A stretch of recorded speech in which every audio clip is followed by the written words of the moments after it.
Yesterday, December 7th, 1941,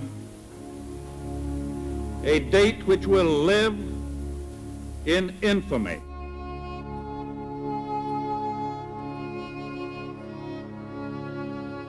And I think, too, that I could say that in my years of public life, that I welcome this kind of examination, because people have got to know whether or not their president's a crook.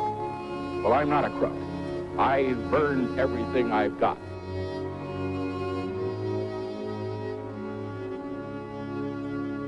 We shall fight on, unconquerable, until the curse of Hitler is lifted from the brows of men. We choose to go to the moon in this decade and do the other things, not because they are easy, but because they are hard. The women's movement, this massive, unfinished revolution of half the human race, half the American population. The principles for which we stand are the principles of fair play and a square deal for every man and every woman in the United States.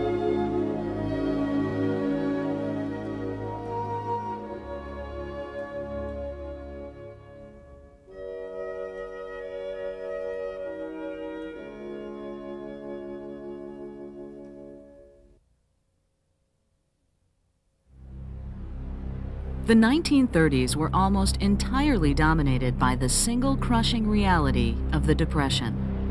Around the world, economies plummeted and unemployment soared. While cycles of boom and bust had been common for decades, nothing had been this bad, this hopeless, this widespread. There had been depressions before, but the word had never been capitalized. This was new, and it was almost immediately known as the Great Depression. It can be said that the 30s began 2 months early, on Black Tuesday, October 29, 1929, the day of the stock market crash. The boom of the 1920s had merely masked the deep flaws in America's economic system. Most of the money trading hands on Wall Street was the result of speculation and trading on margins, the practice of investing money one didn't have based on projected future profits. Individuals, corporations, and even banks were spending money they didn't have at a tremendous rate. In reality, after the armament buildup that accompanied World War I was over, American production steadily decreased throughout the 20s. One of the biggest cash makers of the decade was the illegal bootlegging industry, which made millions for organized crime figures like Al Capone and for more respectable men like Joseph P. Kennedy, but did little for the country's legitimate economy. In Europe, where an entire generation of men had died on the battlefields during the war, matters were even worse. During the latter half of the 1920s, America's greatest natural resource, its farming industry, also suffered a major downturn, particularly in the South, where the boll weevil had been ravaging cotton crops for a decade. In addition, a century's worth of single-crop farming had ruined the topsoil of nearly a quarter of the country, contributing to the cycles of drought and flood that plagued the nation's farm belt. The glitz and glamour of the economic boom of the Jazz Age was without substance, a shadow, and in October 1929, night began to fall. If we survey the situation of our nation, both at home and abroad, we find many satisfactions. We have emerged from the losses of the Great War and the reconstruction following it with increased virility and strength. I have no fears for the future of our country. It is bright with hope.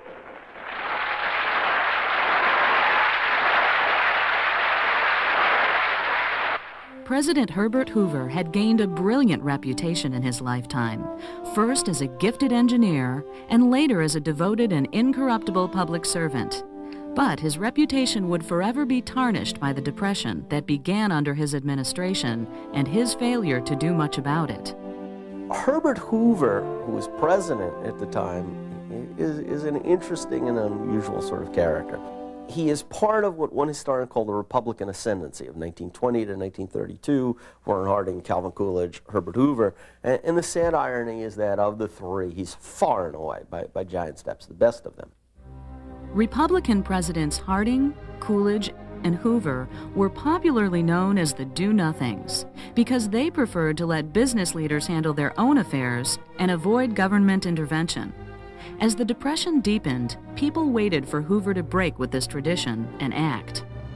When Hoover did act, he made crucial mistakes. In the summer of 1930, he authorized a return to economic isolationism, signing the Smoot-Hawley Tariff Act. The act raised duties on imports by 50% and even 100%. The results were disastrous. Other countries around the world raised tariffs also, and soon visible and invisible barriers to trade existed in nearly every industrial country in the world. Those countries that had avoided the Depression were dragged in. In 1932, while running for re-election, Hoover created the Reconstruction Finance Corporation, which gave millions to banks, railroads, and other corporations. The idea was to keep the nation's infrastructure running, but the RFC became another public relations blunder. With millions unemployed and starving, Hoover appeared to be giving handouts to the rich. Camps of these unemployed and homeless Americans sprang up at railroad tracks, fields, and dumps around the country. The camps became known as Hoovervilles. Herbert Hoover sincerely believed that if you fed Americans, if you gave them government handouts, you would totally strip the things that made America great, particularly their independence. As a result, there are times when he would give appropriation. He would sign an appropriation to give feed to starving animals, but he would not give food to human beings. Because if you gave food to human beings, you would strip them of their independence, and you would fundamentally change the character of the American people. In 1931, Henry Ford had said, "The average man won't really do a day's work unless he is caught and can't get out of it. There is plenty of work to do if people would do it." Apparently, though, there wasn't enough work at Ford Motors. Several weeks later, he laid off 75,000 workers. By 1932, 15 million Americans, more than a third of the American workforce, were unemployed. Nearly half of all home mortgages were in default, and banks foreclosed nearly 1,000 homes per day. The banks themselves were not doing much better. An average of 900 banks shut down every year. In the fall of 1931, lacking funding, over 2,000 schools in rural America failed to open.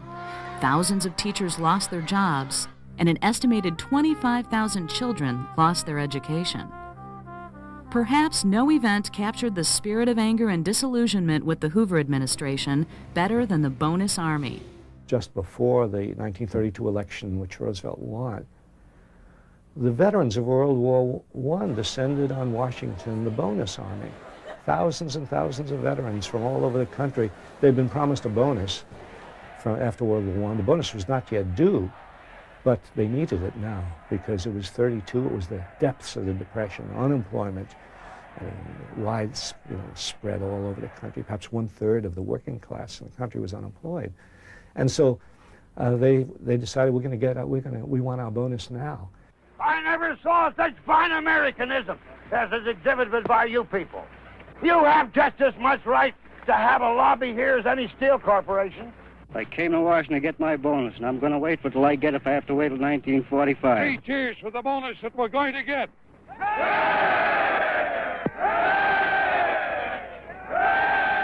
all over the country. They got to Washington whichever way they can. They walked, they rode the rails, you know, and they assembled across the Potomac River from the Capitol on Anacostia Flats, set up tents, and demanded a bonus. Well, Congress would not relent. President Hoover, fearing the beginnings of a communist revolution, ordered the Army under General Douglas MacArthur to disperse the throngs of veterans. When the cavalry appeared, there was a tense silence. Some veterans actually began to cheer, believing the Army was staging a show of support. But when tear gas canisters were lobbed into the crowd, their real purpose became clear, and pandemonium broke out. Ironically, the future heroes of World War II, Eisenhower, Patton, MacArthur, they led the troops against the veterans of World War I to rout them from these tents and end the siege of the bonus army.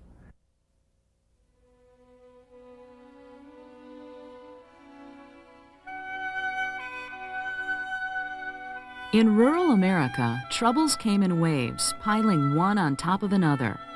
With no money to buy seed for crops or feed for livestock, thousands of farms in the South and Midwest were foreclosed by banks. Just when it seemed things couldn't get any worse, the topsoil of mid-America simply came off. Huge winds swept down from Canada and east from the Rocky Mountains, picking up tons of soil from Nebraska, Kansas, Oklahoma, and Missouri, and depositing dirt as far east as Pennsylvania. In the winter, with the banks of the nation's great rivers eroded, the floods came. With no money, no land, and few possessions, thousands of farmers packed up and headed west.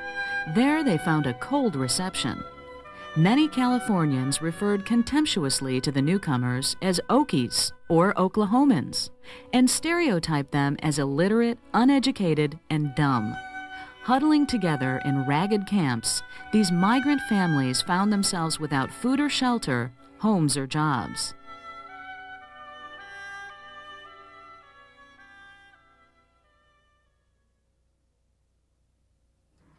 In the 1932 election, a desperate nation placed its hopes in the hands of Franklin Delano Roosevelt. What's our campaign slogan, Sister? Happy days are here again. Good, that's right. The resurrection of FDR's political career was, in itself, an amazing accomplishment. In 1910, inspired by his distant cousin Teddy Roosevelt, FDR entered politics as a liberal Democrat, earning a seat in Congress from New York. Like Teddy, Franklin was interested in the Navy and was soon appointed Assistant Secretary of the Navy under President Woodrow Wilson. His rising career nearly landed him a spot as vice presidential candidate for the Democratic ticket in 1920. But his bright, shining career came to a sudden halt in 1921 when Roosevelt was struck with the dreaded crippling disease, poliomyelitis. Polio was known as a children's disease, but it often struck adults with a greater ferocity, and it soon became apparent that Roosevelt was paralyzed from the waist down. FDR was told he would never walk again, or even stand under his own power, but he threw himself into rehabilitation, determined to find a way to bring back the use of his legs. He would never admit that he was paralyzed. He bought an old resort hotel in Warm Springs, Georgia, and began inviting polio victims from all over the country to join him there, often paying for their stays and medical bills. While in Warm Springs, Roosevelt would drive around the Georgia countryside in his car and spend hours talking to farmers and listening to their tales of woe. Ultimately, his struggles with adversity and the people it brought him into contact with transformed the rich, elitist New Yorker into a champion of the common man. Ironically, the disease that most thought had ruined his political career helped make him into one of the greatest political figures of the century. Franklin Delano Roosevelt became president in 1932. This is preeminently the time to speak the truth, the whole truth, frankly and boldly. Nor need we shrink from honestly facing conditions in our country today, this great nation will endure as it has endured, will revive and will prosper. So first of all, let me assert my firm belief that the only thing we have to fear is fear itself. When Roosevelt came in, you have to understand that he was not he was known as a fiscal conservative, not as a big spender Democrat, as people later labeled him. He had come in and inherited a depression that had begun in late 1929, and when he comes into office in 1933, 1/3 of the American workforce is out of work. The whole agricultural end of the United States economy has almost completely collapsed. There's a lot of serious problems he faces. The lame duck session before Roosevelt took over in March of 1933 was one of the most anxious in U.S. history. The stock market dipped even lower. In the last week of February, the nation's entire banking system declared a week's holiday to avoid further debt. And just like that, every bank in the country was closed. I shall ask the Congress for the one remaining instrument to meet the crisis: broad executive power to wage a war against the emergency as great as the power that would be given to me if we were in fact invaded by a foreign foe. Roosevelt encountered this kind of social turmoil, which for many for those in power was a sign that there was possibly near revolution awaiting the United States. There were many demonstrations. Many of us went to Washington. There were national demonstrations. And throughout the country, the unemployed councils set up an organization that involved hundreds and thousands of people. And when demonstrations took place, people were involved because they felt this is a way to express their demand on the government and on the state and federal government as their responsibility. Due to the crisis of the times, Roosevelt proposed to hit the ground running with his New Deal for America. His first 100 days in office produced a flurry of legislation designed to end the suffering. First, working with Congress, he began opening the banks and instituted a plan to keep the nation's financial system solvent. Then came the famous alphabet soup government. Roosevelt proposed to prop up the nation's economy through massive spending and employment programs. There were so many programs and organizations that they became known solely by their initials. NRA, WPA, TVA. To many millions, such mundane groups of letters spelled one word: hope. The cards had long been stacked against them. This was the New Deal. Roosevelt's New Deal legislation involved huge public works and construction projects, creating some of America's most famous structures. Beneath the mighty Hudson River, a new submarine roadway connecting Midtown Manhattan and New Jersey nears completion. Built by the New York Port Authority, this latest link in the nation's growing maze of highways stretches over 8,000 feet from end to end. Constructed at a cost of $85 million, the tube, called the Lincoln Tunnel, will be open to the public before the first of the year. Man's ingenuity comes to the aid of the teeming metropolitan millions. As 100 feet below the surface, men work night and day to complete this newest marvel of engineering. The second of the giant bridges connecting San Francisco with the surrounding mainland is entering on its final stage.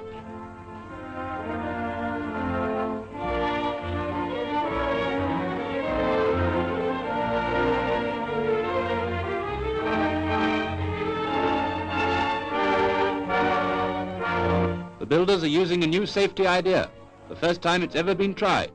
Workmen who spend long days at dizzy heights are protected by a huge net, strung along the entire course of the bridge, 6,000 feet long and 120 feet wide. It's constructed of rope mesh, cost £25,000 and has already saved over a dozen lives.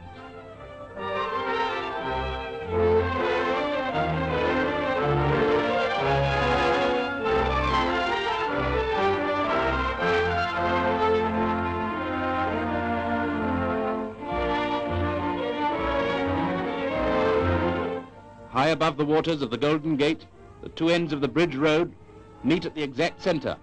The final steel girder is set in place, and man has successfully completed the longest bridge span in the world. One of the biggest projects was the Tennessee Valley Authority, a huge system of waterworks, reconstructed rivers and canals, and hydroelectric facilities run by the government. Through the TVA, Roosevelt finally began the process of bringing electricity to rural America. But it was a very short-term solution to a very large problem.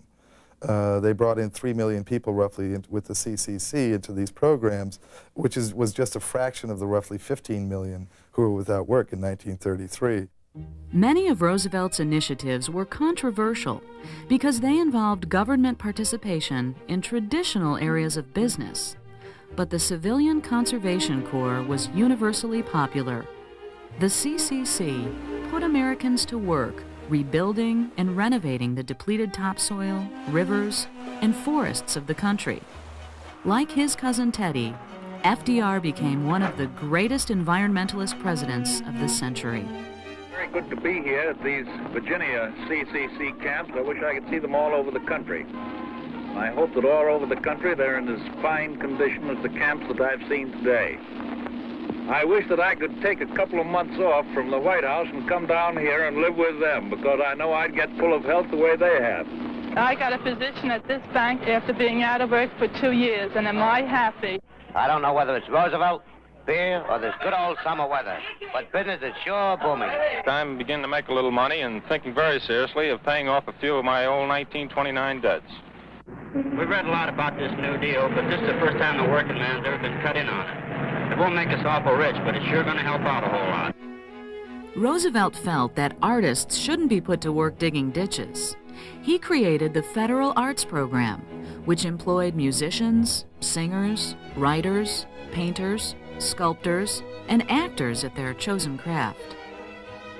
The Works Progress Administration, or WPA, had its own radio network that broadcast its own concerts. There were WPA theaters that performed WPA plays. There was even a folklore division that sent archivist Alan Lomax and his researchers around the country recording folk songs, Delta blues, and folk stories throughout rural America. Many of the artistic projects were designed for public buildings. For example, most of the murals that were done under the federal art projects were put into public schools and public buildings, courthouses. With all of the hardship and privation caused by the Depression, Roosevelt and Congress agreed it was time for America to have a drink. In November of 1933, the state of Utah became the last state to approve the 21st Amendment, and the Prohibition era was officially over.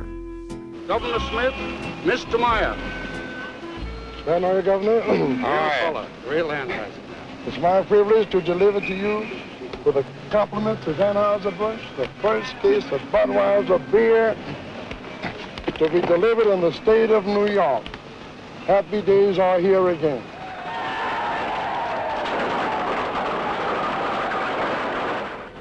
In fact, happy days were still years away. By putting through a whole series of reforms that eased the worst pains of the Depression, without getting the country out of the Depression, really, but did enough to save the situation, prevent it from turning into open rebellion.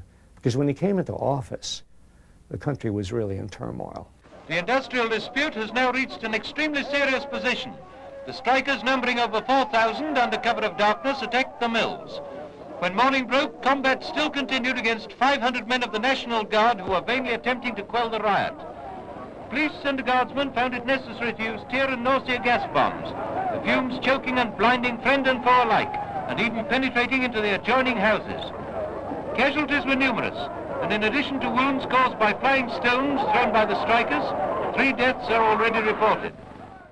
Roosevelt was very conscious of that, and conscious of the fact that all over the country, as he came into office in the spring of 1933, All over the country, labor struggles were going on.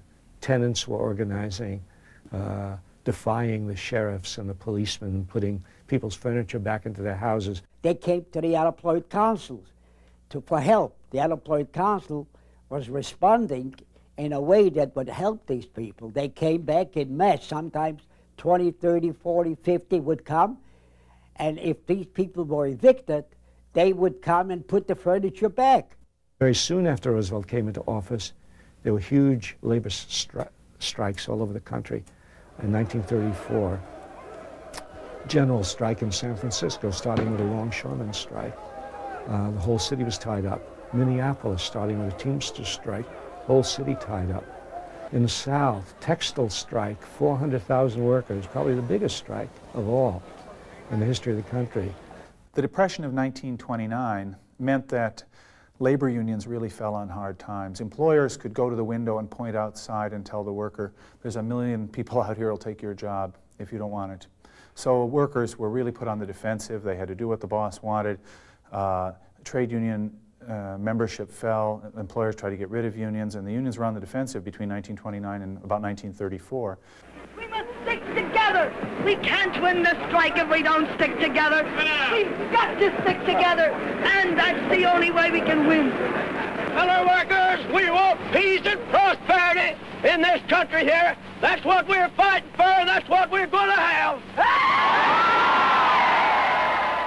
These workers had to go out and, in their strikes, really use huge picket lines, militant picketing tactics, and use force to defend themselves against violent attacks, both from the employer's citizen group and from the police. As the Depression wore on, despite the massive unemployment, labor unions began to make a remarkable comeback.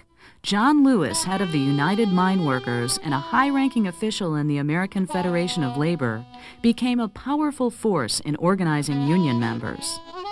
Lewis argued that the AFL should be more concerned with industrial workers than with trade and craft workers, and work to represent the masses.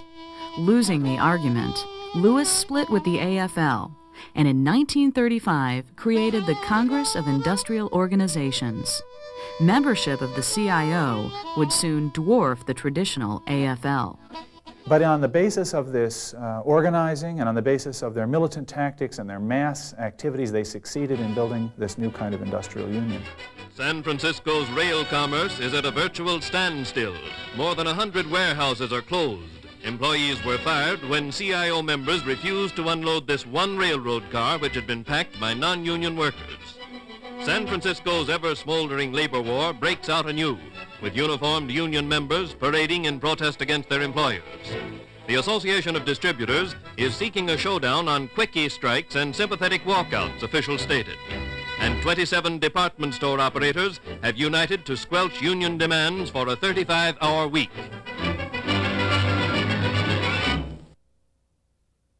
Amazingly, Lewis and the labor leaders had a powerful ally in the White House. Going against the members of his class once again, President Roosevelt came out on the side of labor. There are those who fail to read both the signs of the times and American history. They would try to refuse the worker any effective power to bargain collectively, to earn a decent livelihood, and to acquire security. It is those short-sighted ones, not labor, who threaten this country with that class dissension which in other countries has led to dictatorship and the establishment of fear and hatred as the dominant emotions in human life. Roosevelt's New Deal included a variety of pro-labor legislation and social safety nets. Social Security became law in 1935, and the National Labor Relations Board was established, guaranteeing labor the right to arbitration. Other legislation toughened child labor laws and gave workers the right to compensation for injuries sustained on the job. During the Depression, a national minimum wage was instituted. Saturday became a day of rest for American workers for the first time, and the 40-hour work week was installed. These reforms saved the situation. In fact, you know, not all of the rich, not all of the capitalist class were opposed to Roosevelt, because there were a number of very important members of the capitalist class who understood that Roosevelt had to make reforms, had to do something in order to save the system.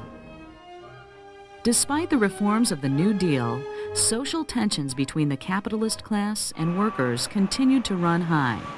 The Communist Party of America reached its greatest membership during the Depression. Its members included folk singers Woody Guthrie and Pete Seeger, and author John Steinbeck, whose novels on the plight of the working man, like The Grapes of Wrath and Of Mice and Men, were enormously popular.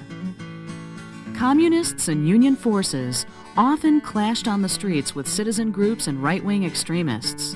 While the Depression in Europe was producing fascists, a uniquely American brand of demagoguery was being practiced by populist politicians like Louisiana's Huey Long. Long advocated reapportioning all the state's wealth to make every man a king. He built roads, schools, and hospitals in the state, but got rich off kickbacks and ruled like a tyrant. We can't get what we want, what we must have, for the relief of these people, so that there will be no such thing as misery in the land of plenty. Then we'll go right out and form a third party if it becomes necessary and put them both in the ash can. Ultimately, Long was assassinated by a disillusioned member of his own inner circle. Adding to the tensions, a rising band of criminals and outlaws became folk heroes during the decade, as dispossessed Americans took pleasure in the thought of banks being robbed and sheriffs killed. The activities of Bonnie and Clyde, Pretty Boy Floyd, John Dillinger, and Babyface Nelson were followed eagerly by a public that seemed to fear and love them in equal measure. Throughout the decade, a macabre ritual took place over and over. As the law gunned down Dillinger, Nelson, and Bonnie and Clyde, people flocked to their death scenes to dip handkerchiefs in the blood of their wounds. These are actual movies of the car taken only moments after the attack by Sheriff Elkhorn and his deputies. Here they are, Bonnie Parker and Clyde Barrow, who died as they lived by the gun, the inevitable end. Every one of these holes was made by a steel-jacketed bullet from the high-powered rifles in the hands of the officers. Many of these bullets passed directly through the door on Clyde's side, through Clyde's body, struck Bonnie, passed through her body, then out through the door on the other side of the car. Any one of these bullets would have been fatal to both, but after having killed 14 people, most of whom were officers of the law, and having come safely through so many gun battles, it did not seem advisable to fire just one bullet.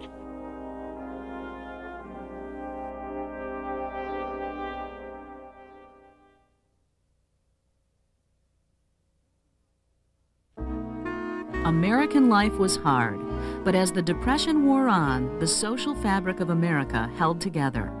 People learned to adjust to the economic conditions and gradually began to seek out recreation and entertainment in record numbers.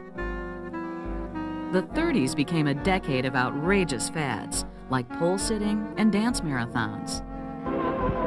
Just 12 couples are left in this big dance marathon after 1,400 hours, and they're all full of vim, vigor, and vitality. The dance has gone to this fellow's head, so he's getting a haircut. It's a cockeyed idea, and if you don't think so, this is the way the crowd looks to our friend there. The dancers are allowed 11 minutes rest every hour, and then the attendants wake them up. But what for, we don't know. Anyway, everything possible is done to keep the entries wide awake and alert. And the spectators, too. The contestants even dance while they eat. The sandwich shimmy is very popular, but nobody is anxious to eat frankfurters. They have all the hot dogs they want. To prove this isn't a young man's game, here's Jim McSherry, 61 years old and full of pep. And here is one of those dutiful sons you hear about, riding home to mother. Another upstanding chap who's not standing up so well. Sometimes the girls fall for their partners, and sometimes the partners fall for their girls. All seem to have strong leanings for one another. They tried to stage one of these things in a lunatic asylum once, but the inmates said they weren't that crazy. There was little to spend, but millions of Americans brought the radio into their homes and listened to the world from their living rooms. Through the use of telephone wires, the National Broadcasting Company, later NBC, had been launched in 1926, with the Columbia Broadcasting System, or CBS, following 4 years later. In 1934, several of the most powerful stations from the East Coast through the Midwest had joined to form the Mutual Broadcasting System. Network programs like The Jack Benny Show, Edgar Bergen and Charlie McCarthy, The Shadow, and Fibber McGee and Molly developed strong nationwide audiences. Well, do you feel any better since you had your dinner, McGee? No, I can't say I do. I should have stayed lying down on the Davenport. I thought that's where you were. What were you doing? I've been upstairs. I was reading in What to Do Till the Doctor Comes about my case, but it didn't work. What didn't work? Well, it says to take a hot foot bath, but every time I stepped in the tub, the match went out. Oh, dear. That's what I say. Good night. Good night, all. The voice of The Shadow was the 23-year-old wonder boy Orson Welles, who also directed his own theater and radio company, the Mercury Players. The night before Halloween in 1938, Mercury Theater shocked America with their rendition of the science fiction classic, War of the Worlds. Those creatures know what that means, what anything means. Wait a minute, something's happening. Humped shape is rising out of the pit. I can make out a small beam of light against a mirror. What's that? There's a jet of flame springing from the mirror, and it leaps right at the advancing men. It strikes them head on. Lord, they're turning into flames. Now the whole field's caught up by the woods, the barns, the gas tanks of the automobiles, spreading everywhere. It's coming this way. Audiences tuning into the program were confused by its documentary-like realism, and a panic seized some listeners who mistook the show for an actual news report, believing Martians had landed in the small New Jersey town of Grover's Mill. The radio waves were also filling up with new swing records from Glenn Miller, Tommy Dorsey and his debonair young singer Frank Sinatra, and the exceptional Benny Goodman.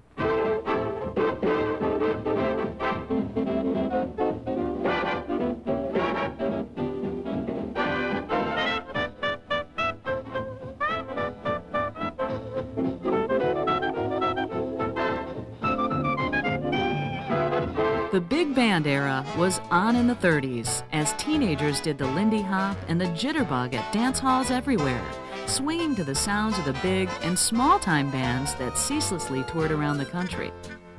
Radio also became the celebrity launching grounds for speakers as diverse as evangelists Billy Sunday and Father Coughlin, to gossip columnist Walter Winchell, who revealed the secret lives of celebrities to his fans. The 30s were an age of hero worship like never before. Singers like Sinatra, ball players like Babe Ruth, Hank Greenberg, and later Joltin' Joe DiMaggio were idolized by the glamour-starved Americans of the Depression. Charles Lindbergh had become a hero in the 20s after his solo flight across the Atlantic. In 1932, millions mourned for Lindbergh and his wife when their young son was kidnapped and then found dead. An entranced public anxiously followed the trial of alleged kidnapper Bruno Hauptmann, who was later convicted and executed for the crime.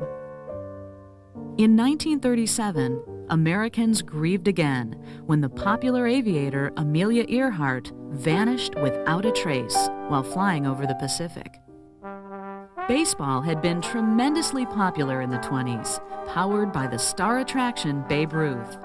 In 1930, at the beginning of the Depression, Ruth was asked if it was fair that he made more than President Hoover. "Why not?" the Babe replied. "I had a better year than him."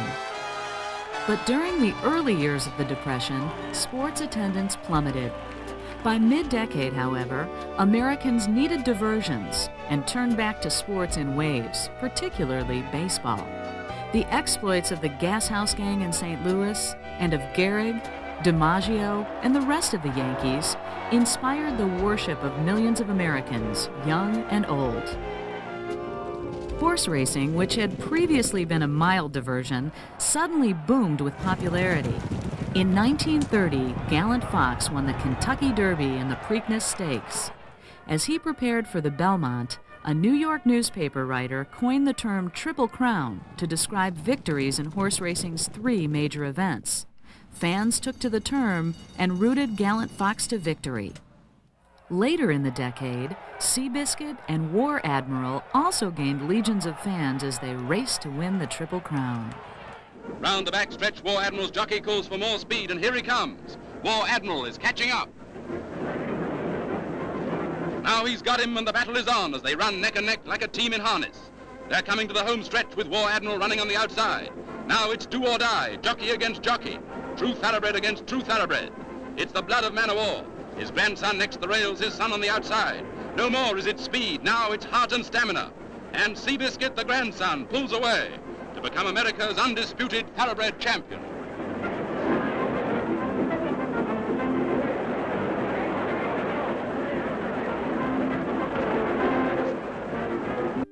One of the pleasures of going to the races was betting on the horses.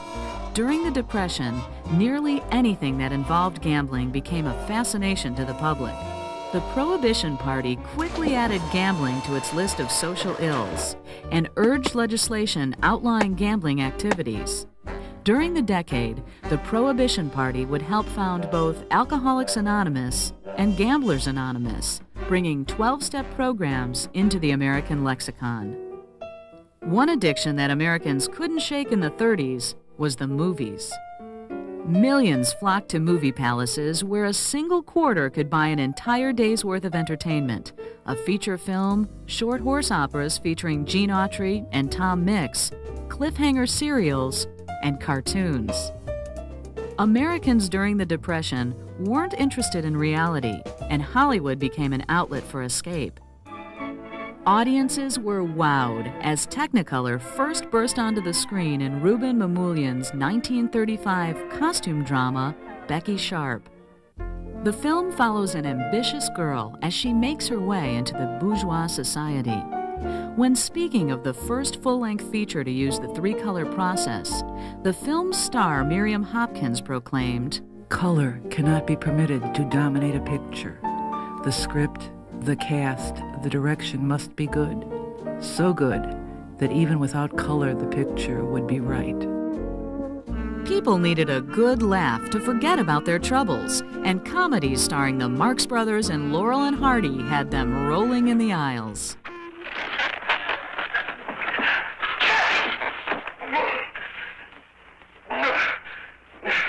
Put some water on my head.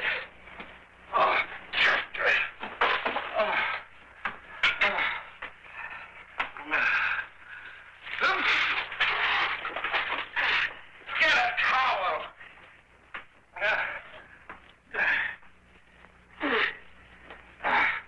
There. Now, is that better? Make it wet. Oh. Oh.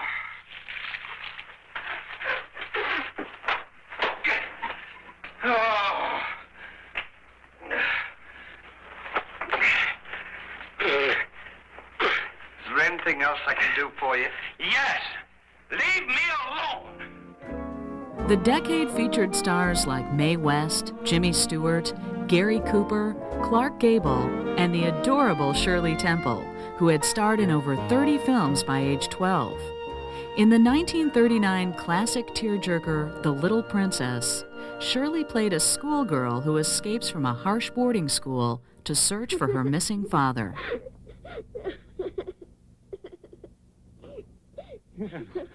Yes. Sarah. Sarah! My baby. Oh, Daddy, Oh, my darling. Sarah, my darling. As the acknowledged master of the thriller genre, director Alfred Hitchcock sowed the seeds of a brilliant career during the 1930s. Hitch, as he was lovingly referred, believed that suspense was developed by providing the audience with information denied to endangered characters on screen. The 1939 masterpiece, The Lady Vanishes, is quintessential Hitch, featuring ingenious shots, subtle male-female relationships, witty symbolism, subjective sound, and masterfully orchestrated suspense. The film takes place on a transcontinental train where a young woman is baffled after her elderly traveling companion disappears without a trace. A dizzying web of intrigue ensues in traditional Hitchcock style. Movie theaters were also the place where most Americans got their news.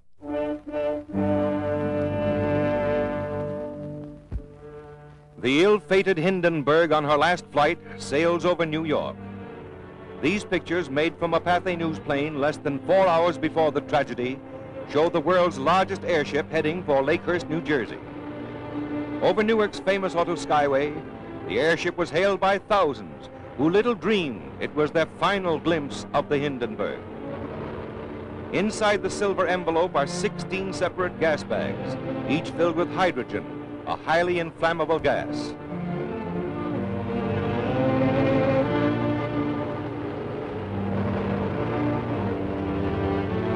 From the ground, you can see the forward control cabin from which the ship is operated. The windows along the side indicate the location of the passengers' quarters, in which many were carried to a flaming death. Approaching Lakehurst, the Hindenburg appeared a conquering giant of the skies, but she proved a puny plaything in the mighty grip of fate. It almost seemed as if fate had set the stage for the horrible tragedy. A graceful craft sailing serenely to her doom.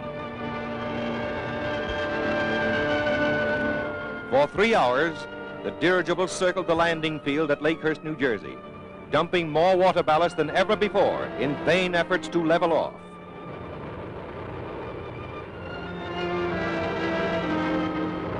Finally, the landing lines are dropped. These scenes were filmed by Pathé News cameraman William Deek, and you are about to see the pictures he got when the ship exploded. Those aboard leaping for life from a flaming inferno. The actual crash of the Hindenburg, an airship destroyed in less than half a minute.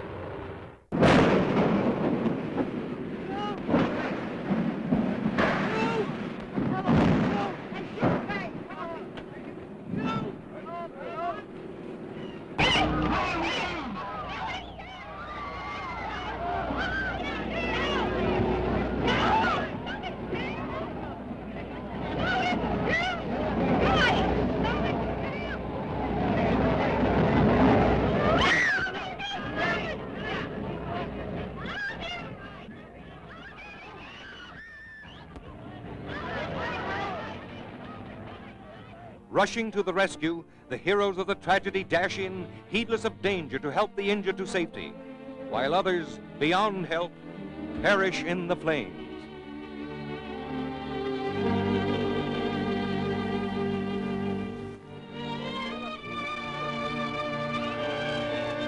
The blazing aftermath reveals the extent of the disaster, an inferno which became a flaming tomb, a twisted mass of girders, the seared and scorched skeleton of what was once a mighty airship.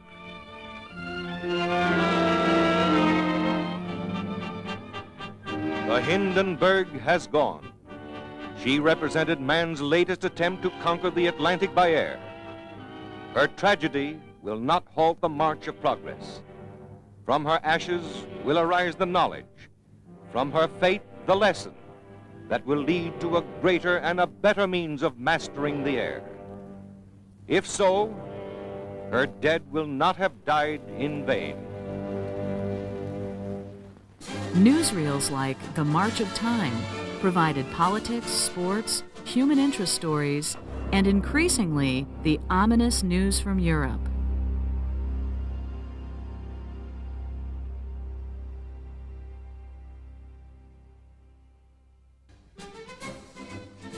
In the summer of 1936, the worlds of sports and politics collided head-on in the Berlin Olympics. The world came to Germany, where Adolf Hitler had promised a sporting spectacle that would prove the superiority of the Aryan race. Instead, a group of African-American track stars dominated the event. The hero was Jesse Owens, who collected gold medals in the 100-yard dash, the 200-yard dash, the 400-meter relay, and the long jump. Owens won every heat in which he participated, and he won the hearts of millions of Americans. 2 years later, another sporting event brought America and Germany together. This time it was the boxing rematch between heavyweight champion Joe Louis and German Max Schmeling, who had previously defeated Louis in 12 rounds. Though the two men would later become friends and claim that the fight was just a fight, both understood the social implications of their meeting. In New York, Schmeling's trainer took to parading around in a Nazi uniform. In Washington, Louis was invited to dinner at the White House, where President Roosevelt told him, "Come on, Joe, the whole nation's counting on you."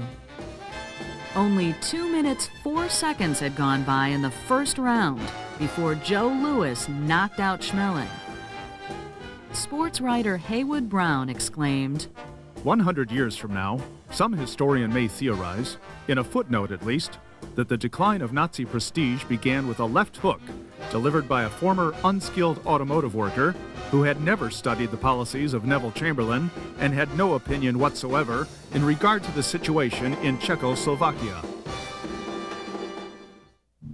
That African-American athletes were expected to defend the nation's honor against racist Germany was a bittersweet irony to Black America. During the early years of the Depression, Black Americans were unemployed at numbers far exceeding their population. In some cities, 60% of the relief roles were filled by African Americans.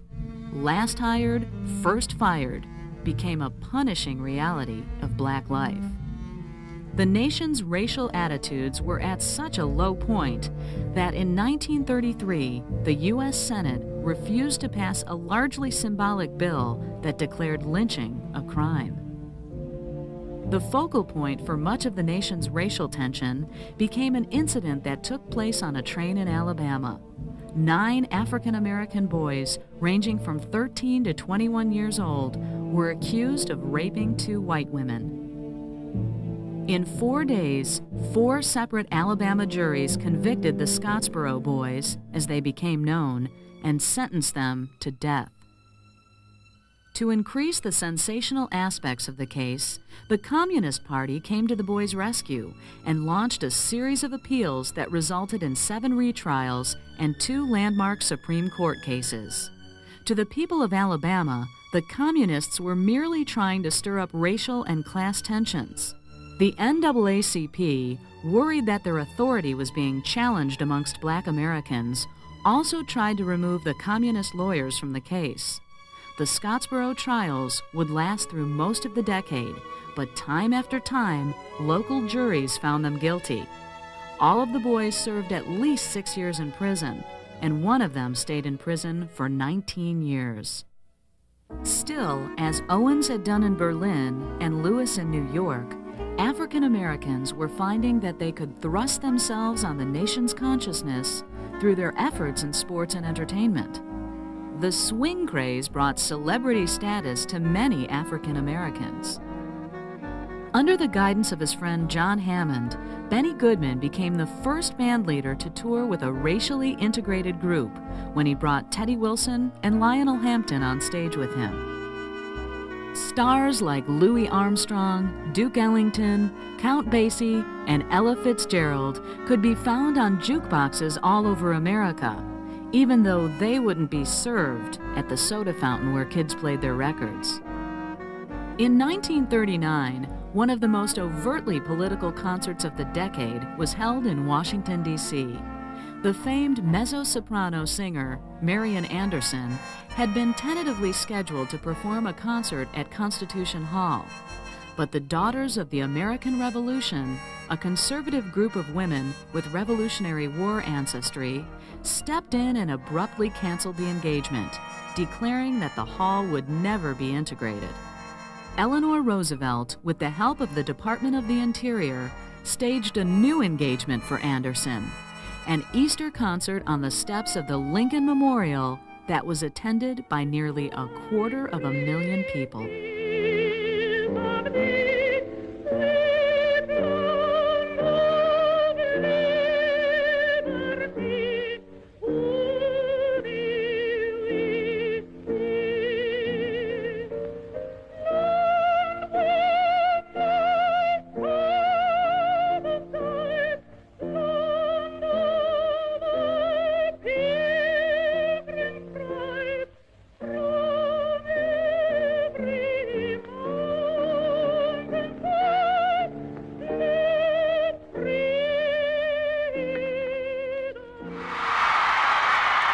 I would say that Eleanor Roosevelt was largely responsible for broadening the vocabulary of liberalism in the 1930s and 40s. She had always been very concerned about the underprivileged, the downtrodden. She was very public about her support, for example, for the NAACP, for African Americans. Now, I would say that she viewed race relations within a larger rubric, as I said, of social justice, and her racial consciousness grew during the 1930s.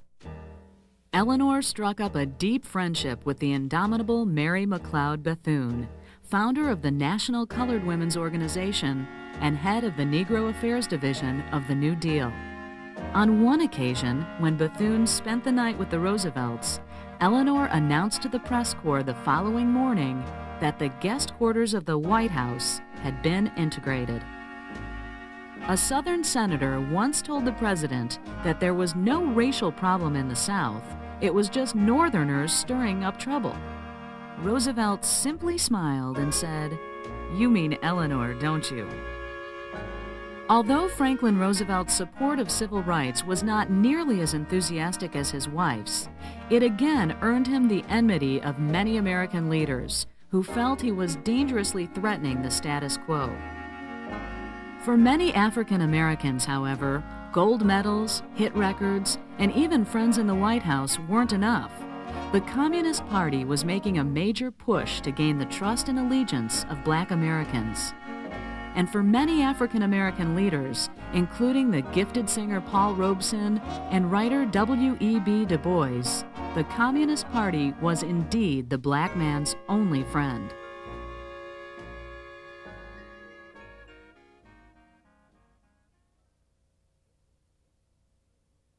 If the traditional social fabric of America was wearing thin, in many other countries it was falling apart completely.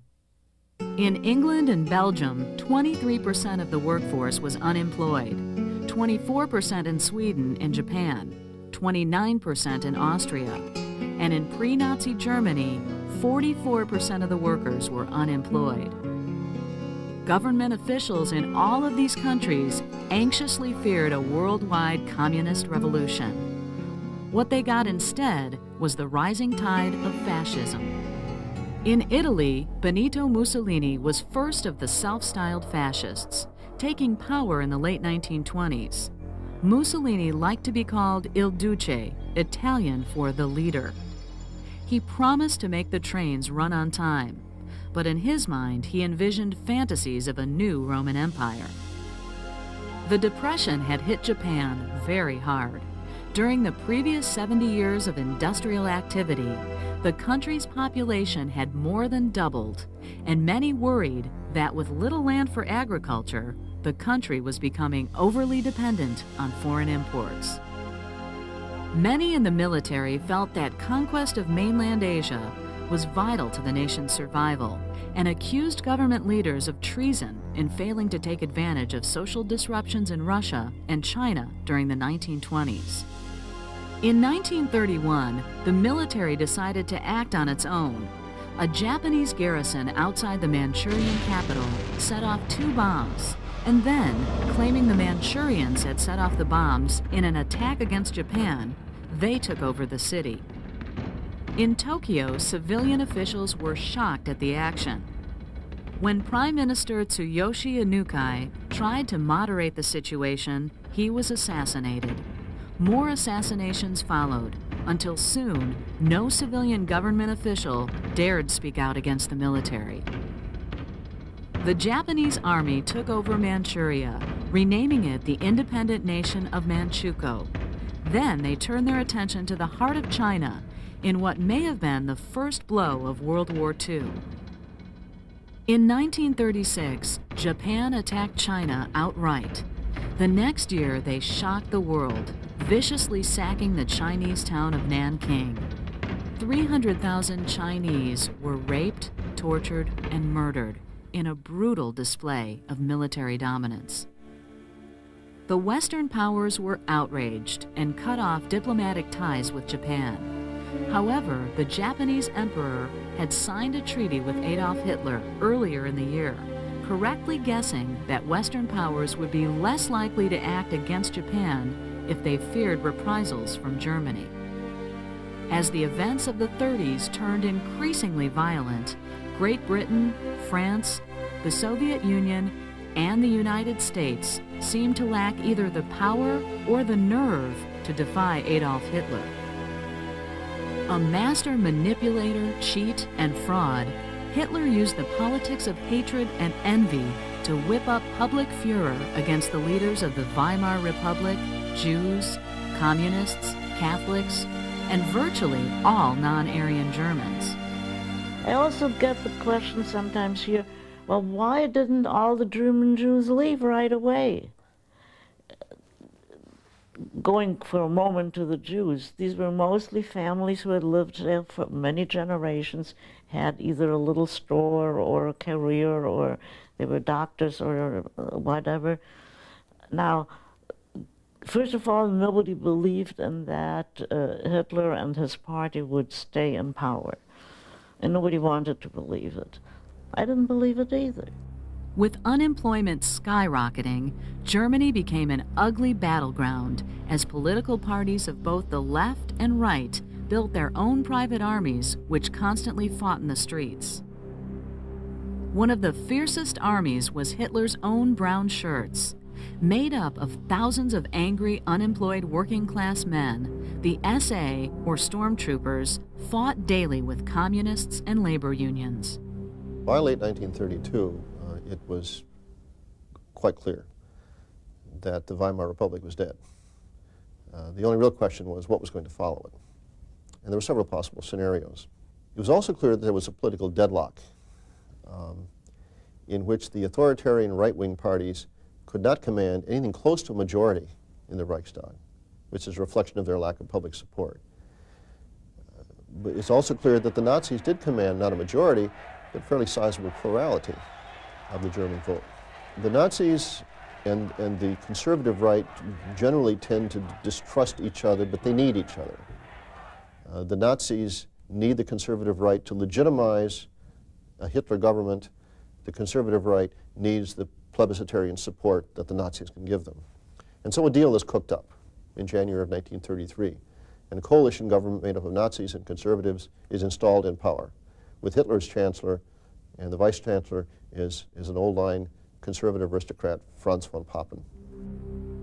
The president and nominal leader of the coalition continued to be the ancient and increasingly senile Otto von Bismarck, symbol of 19th century Prussian military dominance. The conservatives congratulated themselves. They thought that they had the Nazis where they wanted them. Von Papen said so, words to that effect. But the country was in a crisis mode, partly generated by Nazi propaganda. A curious incident gave Hitler the opportunity he wanted. Under mysterious circumstances, a demented Dutch communist started a fire at the Reichstag, the German parliament, burning it to the ground. I had a boyfriend, and he came one evening, and he said, he was very excited, and he said, you got anything here? You got any anti-fascist material here? We got to dispose of it right away. The Reichstag is on fire. And I said, the Reichstag is what? What did you say? So it took a while before I understood what he was saying, that the Reichstag is on fire, and that it is quite clear that the National Socialists put fire on the Reichstag in order to blame the left, and particularly the Communist Party, of having done it, and that this is the first step where the so-called national revolution would really come true. Hitler seized on the fire to declare the country was tottering on the brink of a Bolshevist revolution. He promptly outlawed the Communist Party and suspended all civil rights. He then announced that Germany would hold its last parliamentary elections and that the new government would have only one duty: to approve the Enabling Act, which gave Hitler full rights as a dictator. To solidify his power, Hitler turned against his own army. German capitalists had warned Hitler that the brown shirts were too unruly and took the socialist part of National Socialists too seriously. In a single night, the night of the long knives, Hitler disposed of the brown shirts. A new security force, the SS, assassinated the brown shirt leader and trusted ally Ernst Röhm and dozens of others. Thousands of brown shirts were arrested and the rest dispersed. Hitler quickly began rearming Germany in defiance of the Versailles Treaty, but England and France did not object. In 1936, France had, for a moment, its own brush with fascism, as a failed military coup erupted in the streets of Paris. Though the crisis was averted, a shaken and ineffective France watched its European neighbors turn to fascism for the rest of the decade. England, too, had no taste for another war with Germany. In 1938, when Hitler invaded Austria to reunite the German homelands, British Prime Minister Neville Chamberlain flew to Munich to meet him. It was clear that Hitler would next turn his attention to the Sudetenland, the western portion of Czechoslovakia. In order to avoid further military maneuvers, Chamberlain himself called the Czech president and persuaded him to hand over the territory. The western and southern portions of Czechoslovakia were then claimed by Nazi-controlled Hungary, and the young republic vanished. We regard the agreement signed last night and the Anglo-German naval agreement as symbolic of the desire of our two peoples never to go to war with one another again.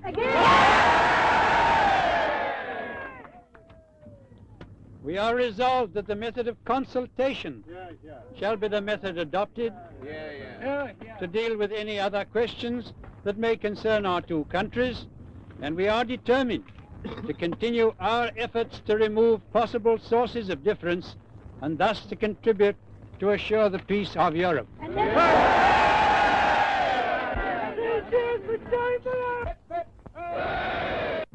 The influential British politician Winston Churchill disagreed.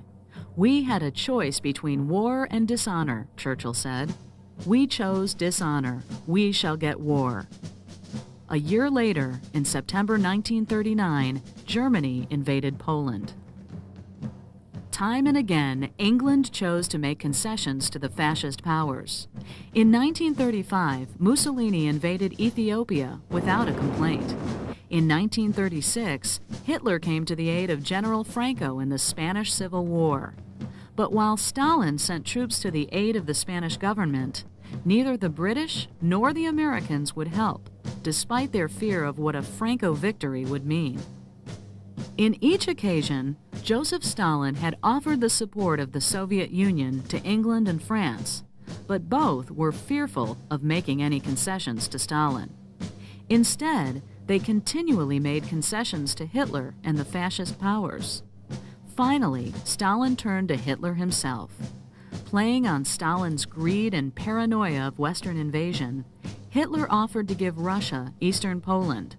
Resentful of being snubbed by England, Stalin took the bribe and entered into a non-aggression treaty with Germany, taking a major ally away from the West. As it became obvious that none of his enemies were willing to take action to stop him, Hitler became increasingly bold and arrogant. In 1937, he ordered his air force, the Luftwaffe, to bomb the small town of Guernica, Spain. The town had no tactical importance to the war, but Hitler wanted to give his pilots target practice for more important missions in the future. Guernica became the first city in the world to suffer from aerial bombardment. The Spanish expatriate, Pablo Picasso, was moved by the disaster to paint one of the century's great artworks, a protest against the ravages of modern war.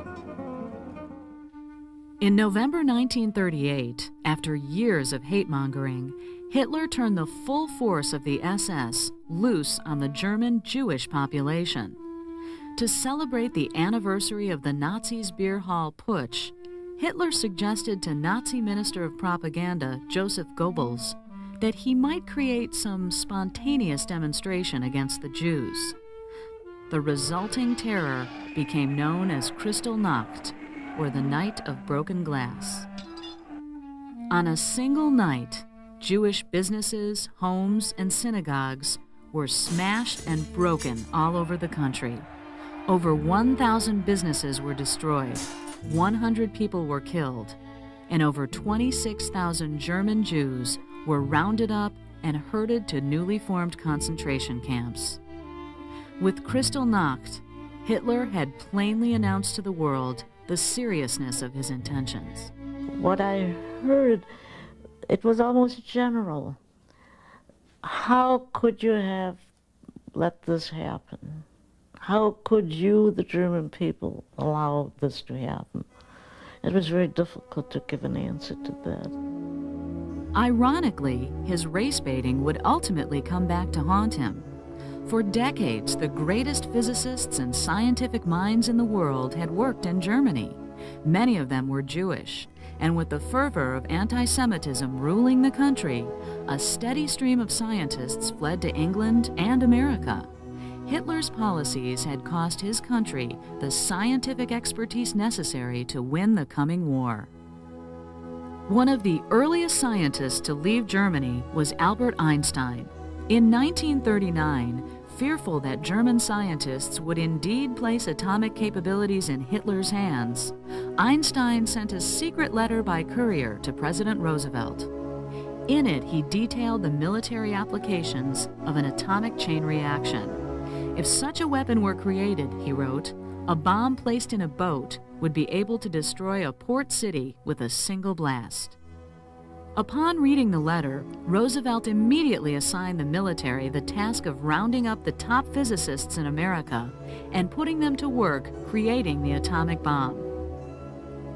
A 1937 poll found that 97% of Americans wanted no involvement in Europe's rapidly approaching war, even though a nearly equal amount of Americans disapproved of Hitler. This kind of ambivalence toward the coming war was typical of America in the late 1930s. Although people viewed the actions of Hitler, Mussolini, and Franco with anger, disgust, or fear, few Americans were willing to engage in another war abroad. During the Depression, there seemed to be so many other things to worry about at home. I have seen a war on land and sea. I have seen blood running from the wounded. I have seen men coughing out their gasped lungs. I have seen the dead in the mud. I have seen cities destroyed. I have seen 200 limping, exhausted men come out of line, the survivors of a regiment of 1,000 that went forward 48 hours before. I have seen children starving. I have seen the agony of mothers and wives. I hate war. But while Roosevelt mouthed isolationist rhetoric for the American public, he knew that isolationism would not remain a viable option for long. Global economic collapse had led to massive social unrest, and the rising tide of fascism had begun to dominate the world. By the end of 1939, France found itself totally surrounded by fascist governments. Germany and German-controlled Poland to the north and east, Italy, Spain, and even Portugal to the south and west. Within a few months, the situation would be even more dire. With the Soviet Union neutralized by treaty, France would be overrun and occupied, while England reeled under the siege of the German Blitz. In Asia, Chinese and Vietnamese forces fought desperately to keep Japan at bay, while the Japanese Navy continued to gobble up islands in the South Pacific. German and Italian forces were gaining dominion over most of northern Africa. And even in the Western Hemisphere, fascist governments allied with Germany were in control of Mexico, Argentina, and Chile. The world had become a very dangerous place.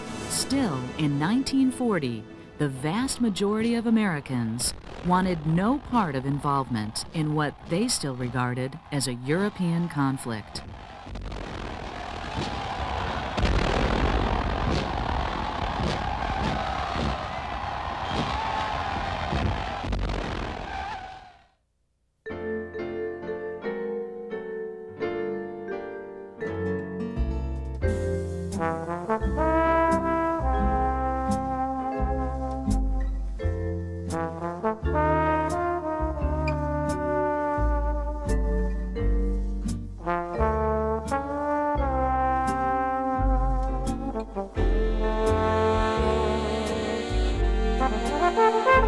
Thank you.